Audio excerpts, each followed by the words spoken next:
Their overalls stained black.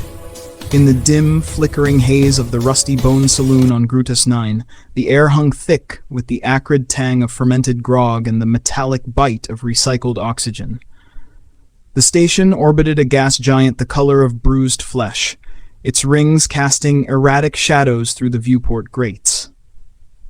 Grutus 9 wasn't a place for the faint-hearted. It was a hive of scum and salvage, where spacers from 100 worlds drowned their regrets in mugs that could double as bludgeons. The walls, patched with hull plating from derelict freighters, groaned under the strain of artificial gravity, and the floor was a mosaic of spilled drinks and forgotten bets.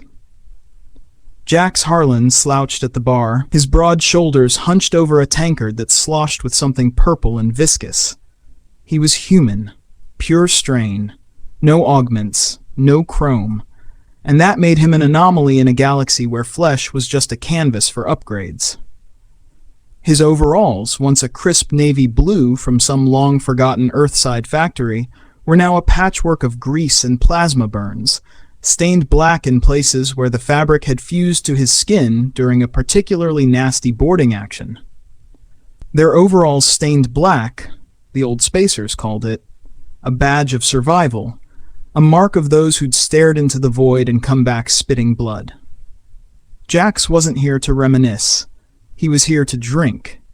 The last job had gone sideways, a salvage run on the fringes of the Nebula Vale, where his crew had tangled with a Kragthar raider pack.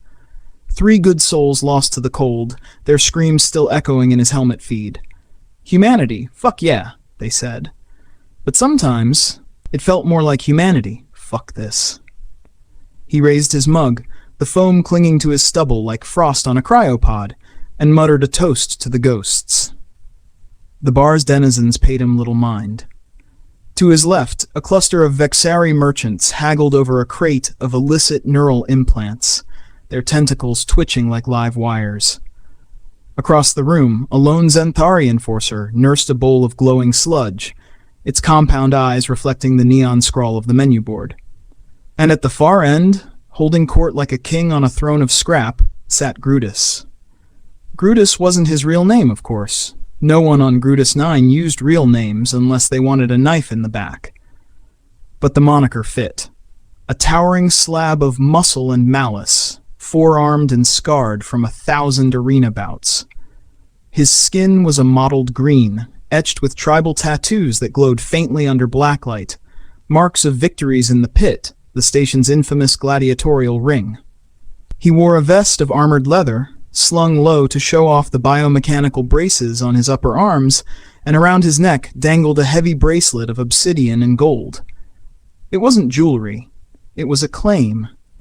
A bond price for his daughter, Lyra, stashed away in the underlevels until some fool proved worthy, or dead. Grutus laughed, a rumble like tectonic plates shifting as his cronies slapped the table. "Another round for the house!" he bellowed, slamming a credit chit down.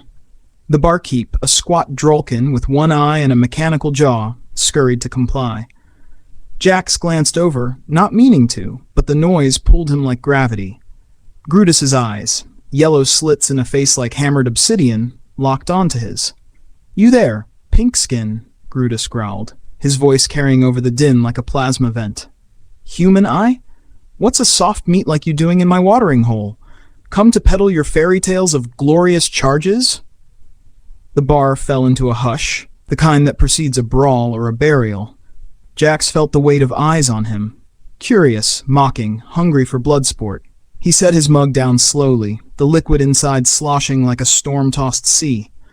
Humans as Space Orcs, they called his kind in the old vids. Tough as neutronium, mean as a black hole. But right now, he just felt tired. "Not peddling anything," Jax replied, his voice steady, laced with that earth drawl that made aliens bristle. "Just drinking to the dead." "You got a problem with that, Four-Arms?" A murmur rippled through the crowd. Grutus's lower hands clenched into fists the size of breaching charges, while his uppers drummed fingers on the bar. "Problem? Ha! I like your fire, little man. Reminds me of the time I gutted a Tellarite warlord on Vega Prime. He talked big too, right up until my blades kissed his spine. He leaned forward, breath reeking of fermented roots. Tell you what, buy me a drink, and I'll let you walk out with your skin intact. Jax met his gaze, the black stains on his overalls seeming to absorb the light. He'd faced worse than this bully, eldritch horrors in the Vale, swarms of void locusts that stripped flesh from bone. A Baroom taunt? Child's play. But something in Grutus's eyes flickered.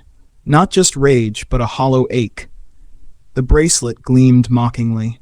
Fuck your drink, Jax said, loud enough for the room to hear, and fuck your pity party. I've seen real monsters, the kind that eat stars for breakfast. You? You're just a sideshow act with extra limbs. The words hung in the air like a plasma grenade pin pulled. Grutus's face twisted, veins bulging like coolant lines under pressure. For a heartbeat, the bar teetered on the edge of chaos. Then the alien threw back his head and laughed, a bellow that shook the rafters. Oh, Pinkskin, you've got stones bigger than your skull, Grutus roared, slapping the bar so hard Muggs jumped. That boast? That's arena bait. You know the pit? Life or death, no holds barred. Winner takes all, including this. He dangled the bracelet, its weight clinking like chains. My Lyra's bond mark. She's no prize, mind you, just a spitfire with my temper and none of my sense. But you win, she's yours. Free and clear. Lose? Well, the void gets another ghost. Jax's gut twisted. He'd heard the stories. The pit's underbelly bets where losers fed the recyclers. But the bracelet, it wasn't just metal. It pulsed with a faint bioluminescence, etched with runes that whispered of old pacts, ancient debts, sacrifice and redemption, the galaxy's oldest currency. The crowd egged him on, chants of fight, fight, rising like steam. Jax could walk away, pay the drink tab, slink to his bunk, chase the nightmares with synth whiskey, but the ghosts whispered otherwise. His crew, their faces pale in the helmet cams, deserved better than a coward's fade. Deal, Jax said, standing tall. His overalls creaked, the black stains a testament to battles past. But when I win, you owe me a story. Why a human for your girl's chain? Grutus's grin split wider, teeth like shattered hull plates. Stories are for the living, Pinkskin. See you in the pit at dawn. मुतन बहुत तवील है चाहें तो मैं अगला हिस्सा इसी अंदाज में फौरन आगे लिख दूं